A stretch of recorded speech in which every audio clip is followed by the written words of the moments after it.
4 മണി ചായയുടെയൊക്കെ കൂടെ കഴിക്കാൻ പറ്റുന്ന നല്ല ടേസ്റ്റിൽ കഴിക്കാൻ പറ്റുന്ന ഒരു സിമ്പിൾ സ്നാക്സ് ആണ് ചെയ്യുന്നത്. അതായത് രാവിലെ ഇപ്പോൾ ഇഡ്ഡലിയോ ദോശയൊക്കെ ഉണ്ടാക്കിയിട്ട് കുറച്ച് മാവൊക്കെ ബാക്കി ഉണ്ടെന്നുണ്ടെങ്കിൽ സ്കൂളിൽ വിട്ട് വരുന്ന കുട്ടികൾക്ക് കൊടുക്കാൻ പറ്റുന്ന ഒരു ഈസി സ്നാക്കാണ് കേട്ടോ. അപ്പോൾ ഇതെങ്ങനെയാണ് ചെയ്യാന്നുള്ളത് നോക്കാം. അപ്പോൾ ഈ ഒരു സ്നാക്സ് റെഡിയാക്കാനായിട്ട് കുറച്ച് ഇഡ്ഡലി മാവാണ് എടുത്തിട്ടുള്ളത്. നമ്മൾ സാധാരണ ദോശയ്ക്കും ഇഡ്ഡലിക്കൊക്കെ ഉണ്ടാക്കുന്ന മാവുണ്ടല്ലോ, ഉഴുന്നും പച്ചരിയും കൂടെ കുതിർത്തിട്ട് അരച്ചെടുക്കുന്ന മാവ്, അത് സാധാരണ ഇഡ്ഡലിക്കൊക്കെ വേണ്ടിയിട്ട് ഉണ്ടാക്കിയതിന് ബാക്കി വരുന്നതാണ് കേട്ടോ. അതായത് നമ്മൾ മാവ് അരച്ച് വെച്ച് പൊങ്ങലൊക്കെ കഴിഞ്ഞ് പിറ്റേ ദിവസമൊക്കെ എടുത്തിട്ടുള്ള മാവ് ബാക്കി വരുന്ന സമയത്ത് ഉണ്ടാകുന്ന മാവ്, അത് 2 കപ്പ് എടുത്തിട്ടുണ്ട്.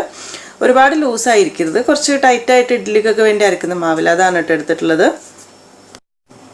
ആദ്യം ഇതിലേക്ക് ഒരു 2 ടേബിൾ സ്പൂൺ അരിപ്പൊടി ചേർത്ത് കൊടുക്കുക. അരിപ്പൊടി എന്ന് പറയുമ്പോൾ അപ്പോൾ ഇടിയപ്പത്തിന് പത്തിരിക്കൊക്കെ എടുക്കുന്ന അരിപ്പൊടി. പിന്നെ 1 ടേബിൾ സ്പൂൺ മൈദ, ഒരു 2 ടേബിൾ സ്പൂൺ റവ എടുത്തിട്ടുണ്ട്. റവ ഉണ്ടാകുമ്പോഴാണ് കേട്ടോ ശരിക്കും ഈ ഒരു പക്കോട നല്ല ക്രിസ്പി ആയിട്ട് നല്ല ടേസ്റ്റി ആയിട്ട് കിട്ടും. റവ എന്തായാലും വേണം.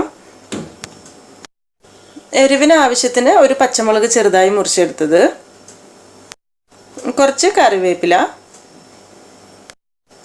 1-2 ടേബിൾ സ്പൂൺ മല്ലിയില ചെറുതായി മുറിച്ചെടുത്തത്, പിന്നെ ഒരു മീഡിയം വലിപ്പത്തിലുള്ള സവാള ഇതുപോലെ ഒന്ന് കൊത്തി എരിഞ്ഞെടുത്തതാണ്. ഒരുപാട് വലുതാക്കാതെ ഇതുപോലെ നല്ലോണം ചെറുതാക്കി മുറിച്ചെടുത്തത്, 1 ടീസ്പൂൺ ചെറിയ ജീരകം,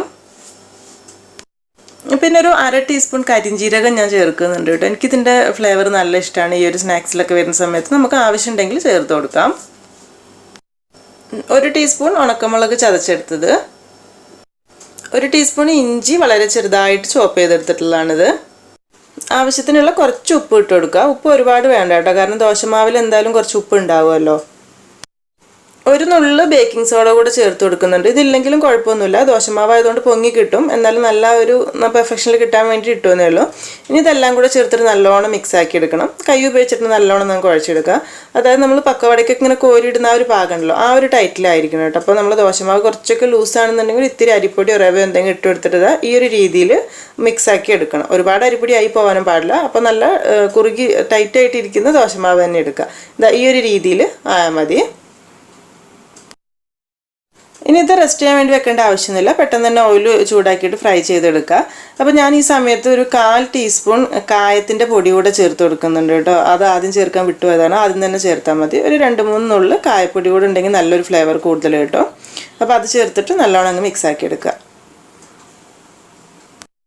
ആവശ്യത്തിനുള്ള ഓയിൽ ചൂടാവുന്ന സമയത്ത് കുറച്ചായിട്ട് ഇട്ടിട്ട് ഫ്രൈ ചെയ്തെടുക്കുക. പിന്നെ എണ്ണയ്ക്ക് നല്ല ചൂടുണ്ടാവണം, എന്നാലും അടങ്ങനെ നല്ല പൊങ്ങി വീർത്ത് നല്ലൊരു പക്കവടയായിട്ട് കിട്ടുള്ളൂ. അല്ലാന്നുണ്ടെങ്കിൽ ഒരു ഓയിൽ കുടിച്ചിരിക്കുന്ന പോലെ ആയിരിക്കും. ആദ്യം നല്ല ചൂടാക്കിയിട്ട് പിന്നെ ഒരു മീഡിയം ടു ഹൈ ഫ്ലെയിമിൽ തന്നെ ഇട്ടിട്ട് ഫ്രൈ ചെയ്തെടുക്കുക. പെട്ടെന്ന് റെഡിയായി കിട്ടും. ഒരു ഭാഗം റെഡി ആവുന്ന സമയത്ത് തിരിച്ചും മറിച്ചിട്ട് ഫ്രൈ ചെയ്തെടുക്കുക. ഇപ്പോൾ 2 ഭാഗം പാകത്തിന് നല്ല കളറായി വന്നിട്ടുണ്ട്. ഇത് എണ്ണയിൽ നിന്ന് മാറ്റാം. എടുക്കുന്ന സമയത്ത് എപ്പോഴും പറയുന്ന പോലെ തന്നെ തീയൊന്ന് കൂട്ടി വെച്ചിട്ട് എടുക്കണേ. അപ്പോൾ ആദ്യത്തെ ബാച്ച് പക്കോട റെഡി ആയിട്ടുണ്ട്. ഇനി നമുക്ക് ഏകദേശം ഇങ്ങനത്തെ 1-2 പ്രാവശ്യം കൂടി ഉണ്ടാക്കാനുള്ള മാവുണ്ടാവും. ബാക്കിയുള്ളതും ഇതുപോലെ തന്നെ ചെയ്തെടുക്കാം. കുറേ ആളുകളൊക്കെ ചെയ്യുന്ന റെസിപ്പി തന്നെയായിരിക്കും ഇത്, ദോശമാവ് കൊണ്ടുള്ളത്. എന്നാലും അറിയാത്തവർ ആരെങ്കിലുമൊക്കെ ഉണ്ടെങ്കിൽ യൂസ്ഫുൾ ആയിക്കോട്ടെ എന്ന് വിചാരിച്ചിട്ടാണ്. പിന്നെ അതുമല്ല, ഞാൻ നാട്ടിൽ പോകുന്ന കുറച്ച് തിരക്കും കാര്യങ്ങളൊക്കെ ആയതുകൊണ്ട് കേട്ടോ സിമ്പിളായിട്ടുള്ള വീഡിയോസ് ചെയ്യുന്നത്. അപ്പോൾ കുറച്ചുകൂടെ നല്ല റെസിപ്പീസൊക്കെ എന്തായാലും നാട്ടിൽ പോയി വന്നിട്ട് ഇനി ചെയ്യാം. ഈ ഒരു സ്നാക്സൊക്കെ നമ്മൾ എപ്പോഴും നല്ല ചൂടോട് കൂടെ തന്നെ കഴിക്കണം. ചൂടോട് കൂടെ ചായയുടെ കൂടെ കഴിക്കാൻ നല്ല ടേസ്റ്റാണ്. പിന്നെ ചട്നിയൊക്കെ കൂട്ടി തേങ്ങ ചട്നി ചമ്മന്തിയൊക്കെ വേണമെന്നുണ്ടെങ്കിൽ അങ്ങനെ വേണമെങ്കിൽ കഴിക്കാം. ഒരു ഏകദേശം ഒരു ഉഴുന്നുവടയുടെ ഒക്കെ ടേസ്റ്റ് തന്നെയാണ് വരുന്നത്.